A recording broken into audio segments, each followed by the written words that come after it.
How does your main character respond to the inciting incident in your story?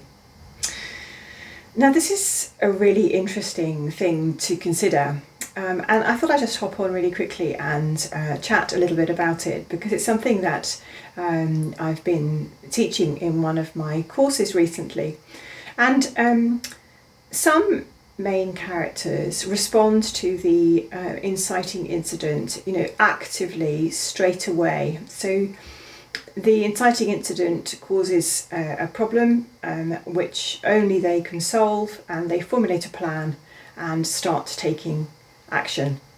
Others, however, go through what's called, in sort of story theory terms, the refusal of the call.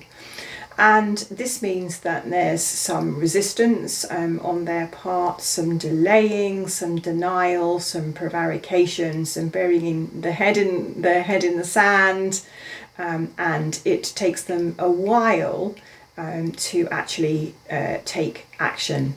And there can be a number of different things that affect this.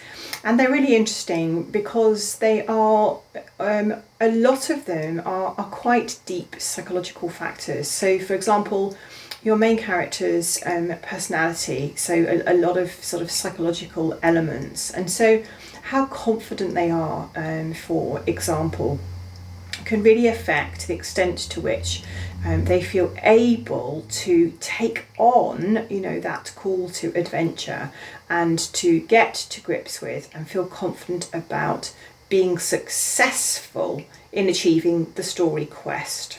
Another element then is the extent to which they feel they have the skills to actually go about that quest successfully.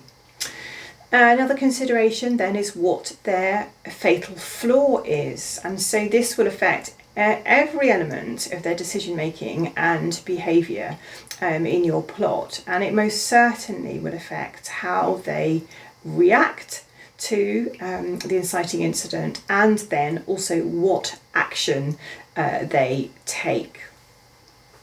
Their backstory, there can be a number of things in their backstory which may also affect how quickly they get on with, their the sort of the call to adventure, and the important thing to remember then about this is that if your main character doesn't take action straight away, if there is some of this refusal and denial and delaying, etc., often what's needed then is basically not necessarily another inciting incident, but basically another nudge, another jolt, another reminder, another shove. So the inciting incident should shake up your main character's life, and it shoves the main character, through a door into the next part of the story, and that door is meant to shut. And however, some of these protagonists, some of our main characters, keep trying to knock on that door and open it again. So they need to basically get another lesson and another shove forward into Act 2, so that they do finally realise that they can't refuse the call to adventure any longer. They have to get on with it, they have to formulate a plan, they have to think about how they're going to achieve the story goal and start taking action towards that goal.